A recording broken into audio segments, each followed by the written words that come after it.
Quem sabe o que faço da vida e já viu algum filme meu sabe que chego e dedico-me de corpo e alma. Arregaço as mangas e faço tudo o que sei fazer, o que é bastante coisa.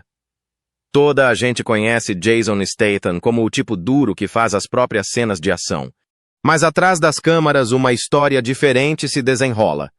Em 2025, os relatórios médicos vieram a público, mostrando o verdadeiro custo da sua perigosa carreira.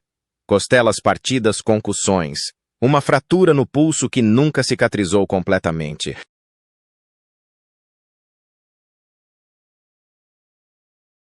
A sua mulher Rose exigiu recentemente que ele parasse de fazer certas acrobacias. Por quê? Porque os médicos disseram algo que os deixou aterrorizados. O homem que sobreviveu a afogamentos, picadas de abelha e inúmeras lutas enfrenta agora o seu maior inimigo. Desta vez não consegue escapar lutando. Nasceu a 26 de julho de 1967 em Shirebrook, Derbyshire. Uma cidade que não oferecia sonhos, apenas empregos que esmagavam costas e esperanças. Extração de carvão moldou a terra e os pulmões dos homens que ali trabalhavam. Jason Statham nasceu num mundo construído com base na sobrevivência e não no conforto. O seu pai, Barry Statham, nasceu em 1939 e viveu os invernos mais rigorosos e os salários mais baixos da Grã-Bretanha. Quando Jason nasceu, Barry desdobrava-se em qualquer trabalho que lhe rendesse dinheiro. Pintura de casas, exploração de carvão, venda. Ambulante até canto em bares nas Canárias, quando o trabalho local escasseava. Não tinha o luxo de escolher. Se resultasse, ele fazia. A mãe de Jason, Eileen Yates, era uma bailarina profissional que trazia ritmo e vivacidade à rotina de outra forma árdua da classe trabalhadora. O seu mundo era composto por pubs e bares com luz baixa cantando sob holofotes baratos, enquanto o marido lutava por dinheiro nas ruas. Jason observava ambos os mundos à distância.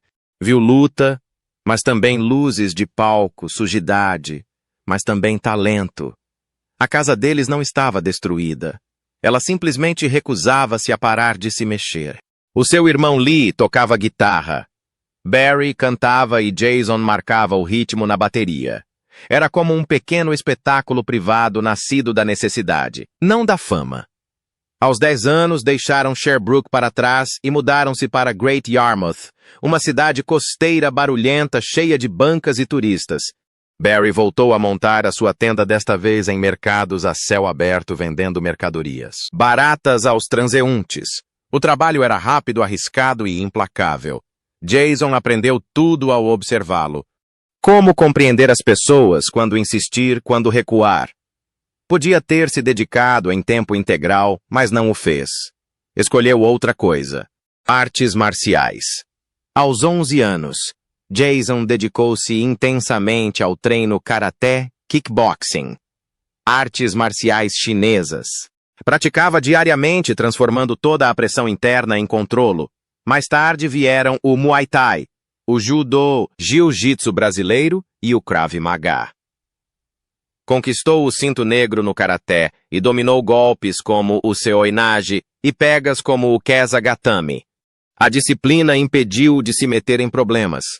Deu-lhe uma perspicácia que outros não tinham. Não era apenas forte, era preciso, e a precisão dava-lhe poder. Na escola cruzou-se com Vinnie Jones. Não eram famosos na altura apenas miúdos com garra e chuteiras.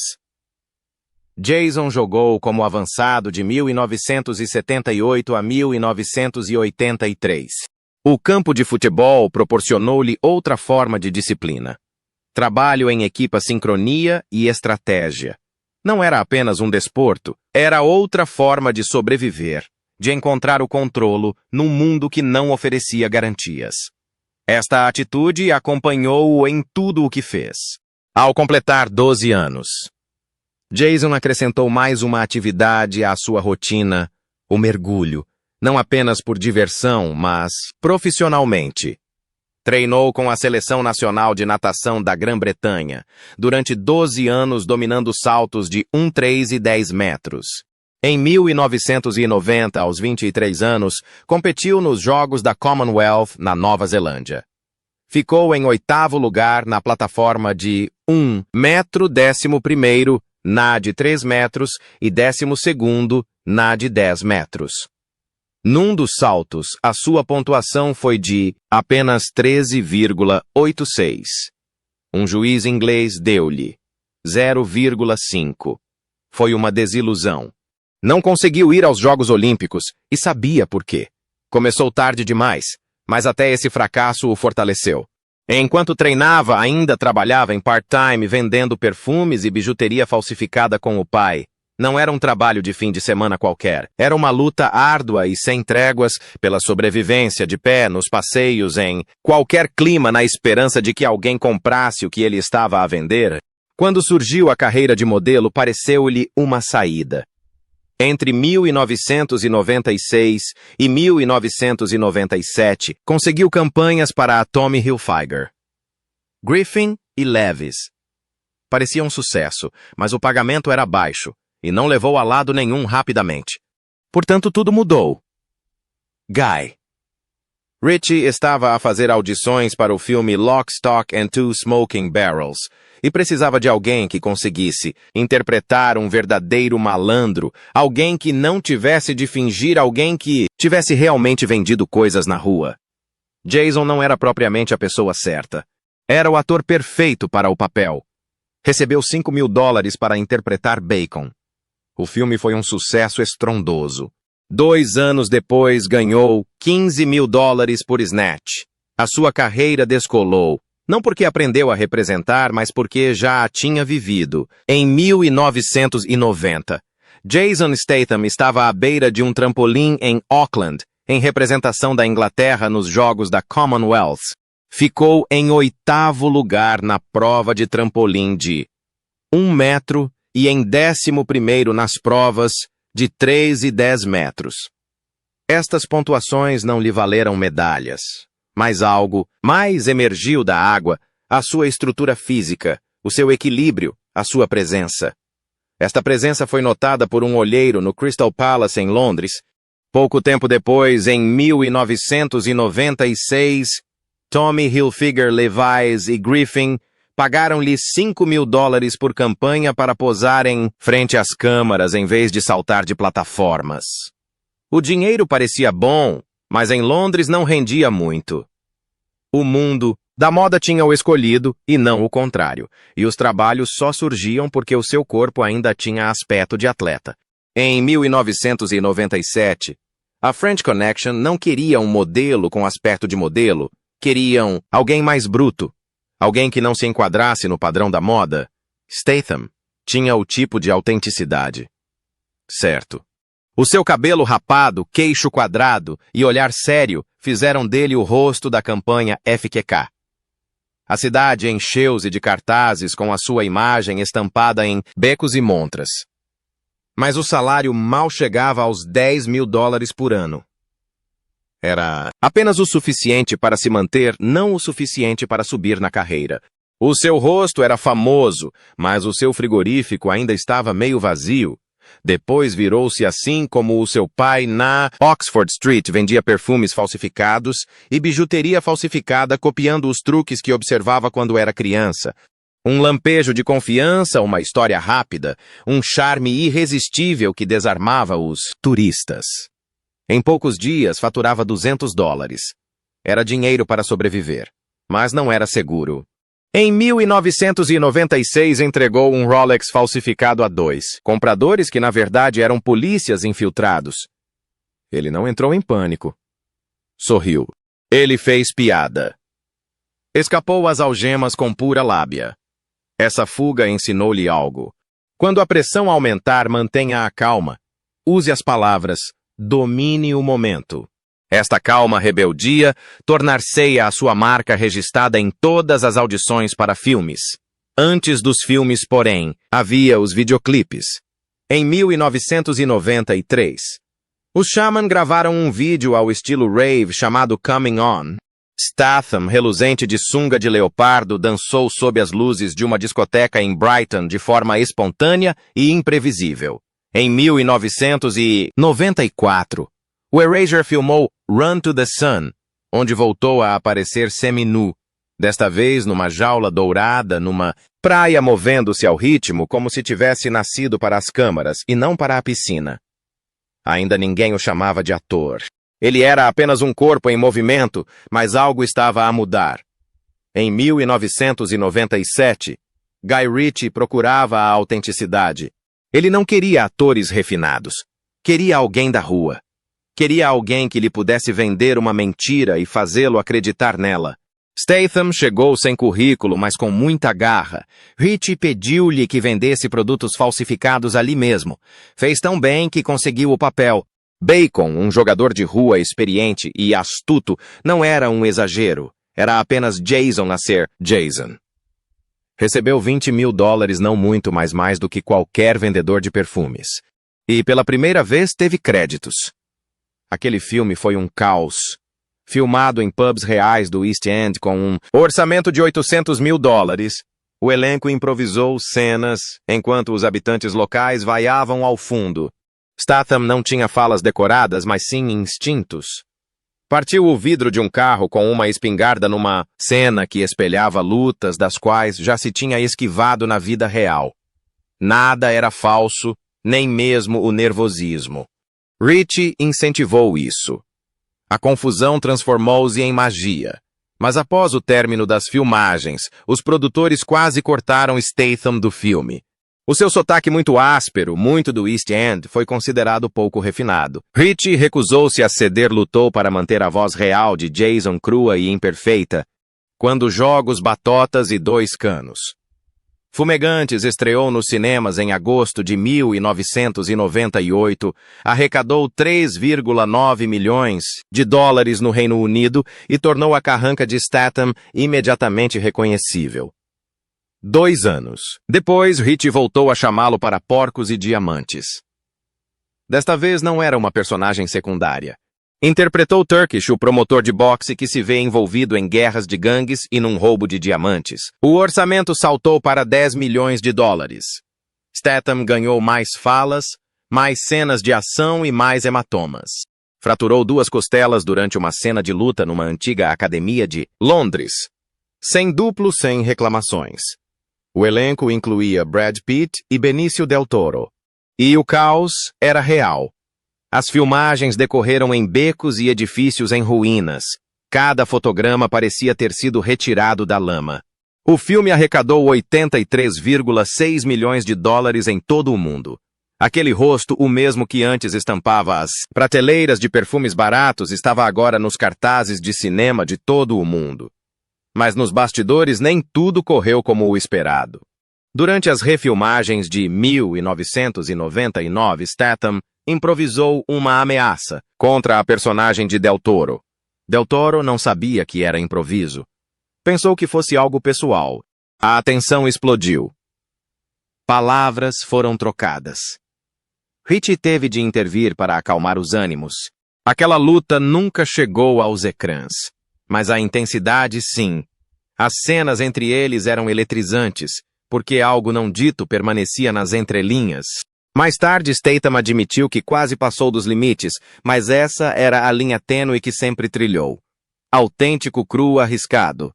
Em 2002, Jason Statham chegou ao set de filmagens de Carga Explosiva, determinado a provar que os heróis de ação não precisavam de cabos, efeitos especiais ou duplos.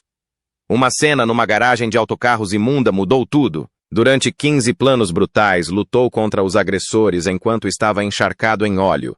Não foi para se exibir. Fez todos os movimentos sozinho. Cada remate. Todo o outono. As suas costelas estavam tão feridas no final que até respirar doía. Não houve truques com a câmera. O realizador Corey Ewan treinou em artes marciais durante 2 meses inteiros, antes mesmo de as filmagens começarem. E dessa preparação resultou uma das cenas mais faladas do filme.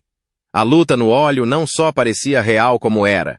Este nível de risco não foi algo pontual. As sequências de perseguição automóvel foram ainda mais intensas, com um orçamento de $20 milhões e uma visão de realismo. Statham assinou um contrato que proibia os duplos de realizar. Por isso, quando o vê a fazer marcha atrás pelas ruas estreitas e movimentadas de Marsella, a quase 130 km por hora, é realmente ele ao volante. Sem ecrã verde, sem pista controlada. A equipa teve de filmar fora do horário de pico local para evitar desastres. Uma curva errada e tudo teria terminado em metal retorcido e sirenes, mas não terminou. O filme arrecadou 43,5 milhões de dólares em todo o mundo e a sua lenda nasceu. 3 anos depois. Carga explosiva. 2 voltou a elevar as expectativas. Statham escalou um edifício de 10 andares em Miami usando apenas ventosas, sem cabos, sem sistema de segurança. A meio do caminho, a ventosa escorregou. Caiu de uma altura de 6 metros. A torção no tornozelo foi tão grave que teve de ficar internado durante uma semana. Terminaram a cena com um duplo, mas o mal já estava feito. Cocheava durante as cenas que exigiam velocidade e força, recusando-se a desistir. O realizador Louis Leterrier admitiu mais tarde que a cena de ação nunca deveria ter sido tentada sem planos de contingência, mas essa foi uma decisão de Statham e quase acabou com a sua carreira. Em seguida veio a luta no avião. No clímax de carga explosiva, 2 enfrentou turbulências num jato simulado repleto de sistemas hidráulicos que simulavam a força G real. Foi claustrofóbico, caótico e incrivelmente difícil de coreografar. Mas outro tipo de conflito estava a acontecer fora das câmaras. Shuki, a sua colega de elenco, recusou um beijo que estava no guião devido às barreiras culturais. A cena teve de ser reescrita a meio da produção. Diálogos descartados. Refilmagens agendadas. A tensão poderia ter prejudicado o ritmo, mas conseguiram fazer com que resultasse. O filme ainda arrecadou 85,1 milhões de dólares e manteve a sua reputação de ação eletrizante. Em 2008, Transporter 3 levou a Ucrânia para uma das cenas de ação mais perigosas até então. Algemado a um caminhão com o ombro, deslocado, correu por estradas esburacadas, enfrentou obstáculos reais e realizou cenas sem qualquer truque digital. Cada golpe era mais impactante que o anterior. Os críticos condenaram a violência como excessiva, mas os fãs adoraram a crueza, e os números comprovaram-no. 108,5 milhões de dólares em todo o mundo. A dor fez parte do processo. O seu ombro não sarou completamente durante meses, mas nunca pediu um duplo. Ele simplesmente continuou. Nesse mesmo ano, aceitou o desafio de realizar The Bank Job, um filme de assalto baseado no assalto ao Lloyds Bank de 1971. Durante a produção, a equipa descobriu que os ficheiros do MI5 relacionados com o roubo real tinham sido recentemente desclassificados. Os documentos expuseram um encobrimento governamental envolvendo fotos roubadas a um membro da família real. A situação alterou-se. O MI5 monitorizou o set de filmagens. Os produtores contrataram seguranças e, de repente, a história tornou-se mais real do que ficção. Isso abalou as pessoas, mas também se tornou notícia. Statham não estava apenas a interpretar um ladrão. Estava a contar uma história que o governo tentou encobrir. Essa mesma ousadia apareceu em Corrida Mortal. Statham pilotava carros blindados a alta velocidade, fazendo manobras radicais sem luvas. As suas mãos ardiam em contato com o metal quente. Numa cena, um guarda era decapitado por um objeto cenográfico, enquanto Statham colidia com ele a alta velocidade. A MPAA quase o proibiu.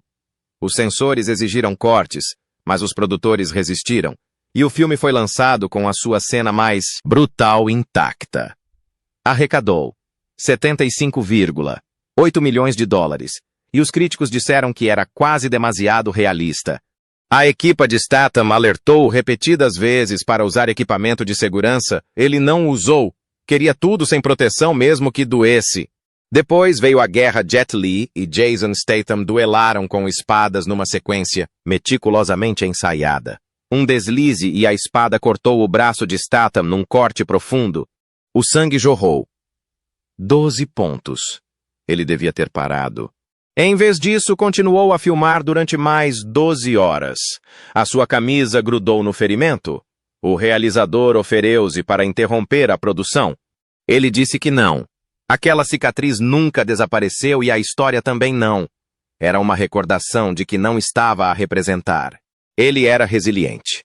Mesmo fora da série Transporter, o perigo perseguia-o. Em Um Golpe à Italiana, conduziu um Mini Cooper pelos túneis do metro de Los Angeles. Usaram 32 carros para filmar a cena com mais de 200 planos. Então, um deles afundou.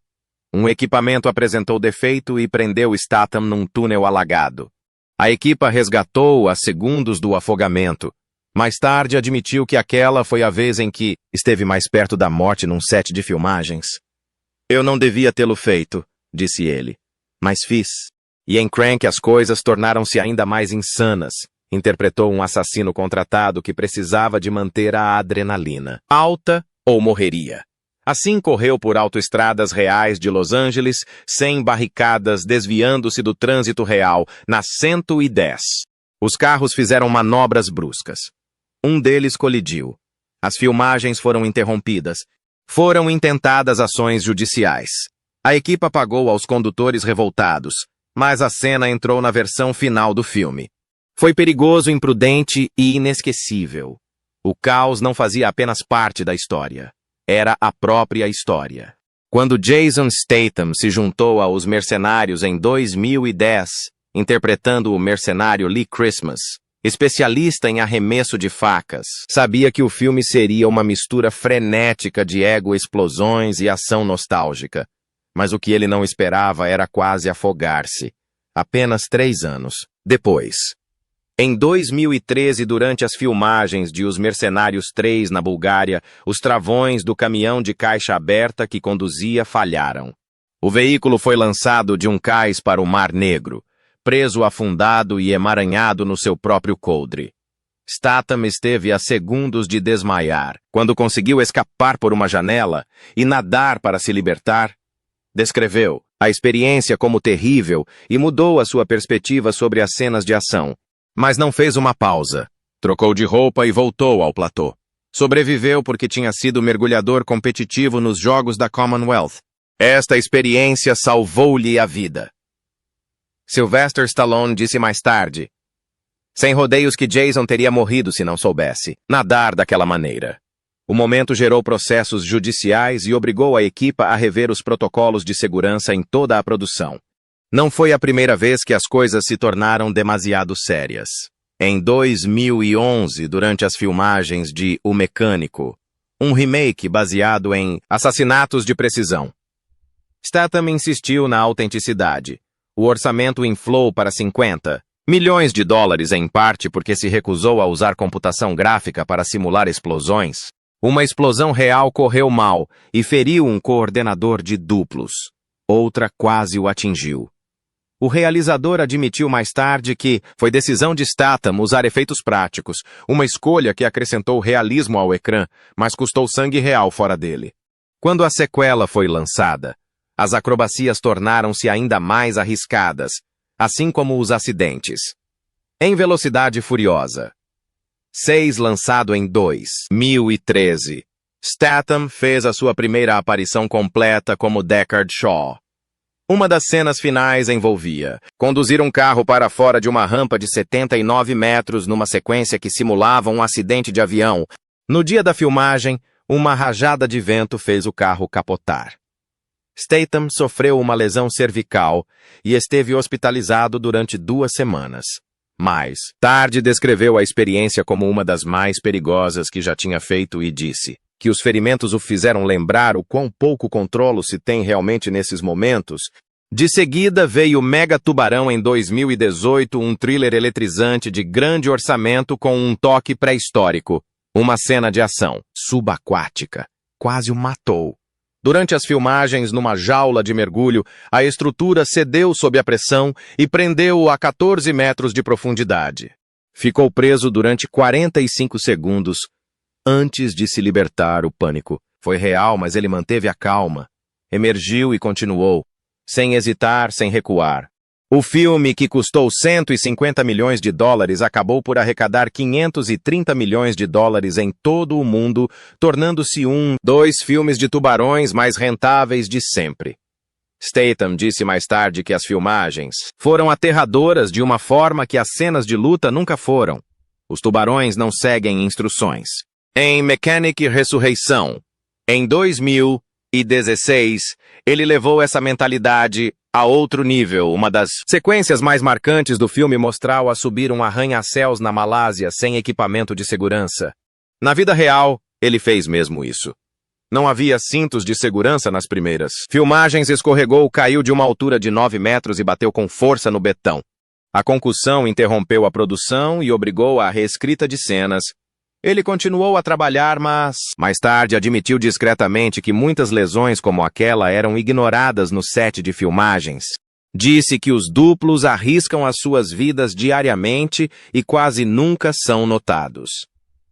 Após a tragédia de O Corvo, muitos presumiram que a segurança tinha sido reforçada, mas nos sets de filmagem de Statham, o perigo ainda fazia parte do trabalho. Nem todo o perigo vinha de cenas de ação. Em 2015, durante as filmagens de A Espiã, que sabia de menos, uma comédia ácida que satirizava a sua persona de durão, a situação ficou tensa quando o realizador Paul Feig alterou o guião sem aviso prévio. Statham abandonou as filmagens por um dia. O desentendimento abalou a produção de 65 milhões de dólares. A equipa disse que foi a única vez que viram Statham perder a verdadeira compostura. Recuperou, e a sua prestação acabou por ser uma das mais elogiadas do filme, combinando um timing irrepreensível com a intensidade da ação, mas também mostrou o quão desconfortável se sentia em quebrar estereótipos. Nesse mesmo ano, durante as filmagens de Hobbs Shaw, em Samoa, bateu em Saint Manis Tampathren numa moto para uma cena de perseguição. A moto embateu num buraco, lançou-o para o outro lado do asfalto e partiu-lhe o pulso. Ele não parou. Não chamou um duplo, recuperou e voltou para terminar a cena. Os membros da equipa disseram que a sua recusa em fingir o que quer que fosse inspirava lealdade e preocupação na mesma medida. Na década de 2010, começou a ser criticado por rejeitar papéis dramáticos. Recusou fazer uma audição para o filme Batman, O Cavaleiro das Trevas, e disse que não gostava de interpretar personagens delicadas. Alguns chamaram-lhe visão curta, mas funcionou. Construiu uma marca de 20 milhões de dólares por filme que não dependia de prêmios, apenas de murros, cicatrizes e números de bilheteira. Ele disse uma vez: "Não estou aqui para agir como outra pessoa. Estou aqui para mostrar o que acontece quando alguém reage." Em 1997, antes de toda a fama, conheceu a modelo Kelly Brook numa sessão fotográfica. Começaram a namorar e estiveram juntos durante 7 anos. Ele pediu em casamento em 2004. Semanas depois, ela terminou o noivado. Depois de ter sido fotografada com Billy Zane na Riviera Francesa, Statham ficou devastado. Os amigos disseram que se sentiu humilhado. Brook disse mais tarde que o relacionamento poderia ter durado se não estivessem sob os holofotes. Nunca falou publicamente sobre isso, exceto uma vez quando disse que se sentia como um corno. A ideia ficou-lhe na cabeça. Depois veio a modelo, Sophie Dahl. O seu relacionamento durou 6 meses, em 2005. Ela disse que a rotina de exercícios e os compromissos de filmagem o tornavam emocionalmente distante. Agosto de 2006 terminaram a relação. Mais tarde, ela afirmou que a paixão era real, mas o futuro não. Conheceu Rosie Huntington Whiteley em 2010. A relação tornou-se pública rapidamente, mas em 2011, após uma zanga na estreia de Transformers, separaram-se. Reataram, mas a reconciliação quase foi por água abaixo durante uma perseguição a alta velocidade por parte de paparazzi em Los Angeles. Rosie disse que foi nesse momento que perceberam que a fama podia ser literalmente fatal. Eles permaneceram juntos. Em 2017 tiveram um filho, Jack Oscar. Rosie deu à luz em casa em Los Angeles. Statham estava a filmar Meg 2 em 2020 e esteve fora durante meses. Rose admitiu que a distância quase os separou. Começaram a fazer terapia. Isso ajudou. Ela disse que aprenderam a proteger-se mutuamente dos holofotes e a si próprios. Em 2022, compraram uma mansão de 14 milhões de dólares em Beverly Hills. Em 2023, drones sobrevoavam o seu quintal. Um deles chegou a estar a centímetros de uma janela. Rose disse que isso a fez exigir limites para as acrobacias. Statham chegou a atirar um sapato a um drone. Não adiantou. As invasões continuaram. Em janeiro de 2024, o apicultor estreou discretamente e explodiu em popularidade com um orçamento de 40 milhões de dólares, arrecadou 162 milhões de dólares. Statham interpretou um assassino reformado que caça burlões. Era alérgico a abelhas, mas fez todas as cenas sozinho, trazia consigo canetas de epinefrina e sofria reações ligeiras no set. Ele nunca usou um duplo. Disse que a apicultura era mais assustadora do que qualquer coisa que já tivesse feito. Uma sequela foi aprovada, antes do final do ano. Em 2025, protagonizou o filme A Working Man, realizado por David Ayer. O filme liderou as tabelas da MGM+. Nos bastidores, Statham orientou 12 jovens duplos, ensinou-lhes protocolos de segurança e insistiu na presença de pessoal médico no platô. Ele próprio tinha sido hospitalizado durante 3 dias durante um projeto diferente em 2023 e não queria que mais ninguém passasse pela mesma situação. Os estúdios começaram a seguir o seu exemplo. Em 2025, os seus filmes já tinham arrecadado mais de 8,5 mil milhões de dólares em todo o mundo. Mega Tubarão faturou 530 milhões de dólares. A Hobbs Shaw arrecadou 760 milhões de dólares. A franquia Os Mercenários ultrapassou os 1,2 mil milhões de dólares, mas o seu maior arrependimento não foi financeiro. Em 2006, recusou uma audição para o papel de James Bond. O estúdio disse que 39 anos era muito velho. Em 2024, contou num podcast que deveria ter lutado mais. Esta rejeição fê-lo reescrever o que um herói de ação poderia ser. Em 2020, doou 1 milhão de dólares para programas de mergulho no Reino Unido. Disse que o mergulho o manteve longe das ruas e lhe deu um propósito na adolescência. Até 2022 tinham sido financiadas mais de 1.200 bolsas de estudo. Em 2025, os rumores sobre a sua morte afirmavam que se tinha afogado numa inundação no Texas e morrido, num acidente de carro. Tudo era falso. Estava em Itália a publicar fotos de férias enquanto os jornais estampavam o seu obituário. Tornou-se uma piada, mas também um lembrete de que as pessoas estão sempre a observar, mesmo quando não deveriam. Em 2025, terminou as filmagens de Levan's Trade, escrito por Sylvester Stallone e baseado no romance de Chuck Dixon. O filme estreia a 17 de janeiro de 2025. Statham interpreta Levon Cade, um antigo membro das Forças Especiais, reservado e arrastado de volta para a violência. É um filme mais sombrio, menos vistoso e mais pessoal. A intenção é mudar a sua imagem mais uma vez. Sem rumores de morte, sem confrontos, sem camisola. Apenas um homem que continua de pé após cada golpe,